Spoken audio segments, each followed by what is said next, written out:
एरोंडल तालुक्यात ग्रामीण भागातील एका माध्यमिक विद्यालयातील मंगेश हरी पाटील वय 55 वर्ष या शिक्षकाने शाळा चालू असताना शिक्षक दालनात 15 वर्षीय मुलीस बोलावून तिची छेडखानी केल्याची घटना मंगळवारी 11 मार्च 2025 रोजी घडली। सदर शिक्षकाच्या या घृणास्पद प्रकारामुळे शिक्षकी पेशाला काळिमा फासला गेला आहे।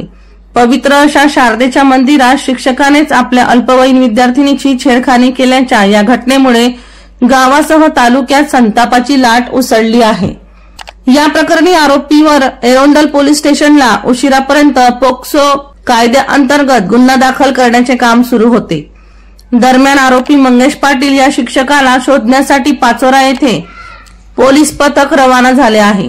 एरोंडल तालुक्यातील एका ग्रामीण भागातील माध्यमिक विद्यालयात आरोपी शिक्षक मंगेश हरी पाटील राहणार पाचोरा याने 15 वर्षीय विद्यार्थिनी शिक्षक दालनात बोलावले व तिच्याशी छेडखानी करीत तिच्या मनात लज्जा उत्पन्न होईल असे घृणास्पद कृत्य केले।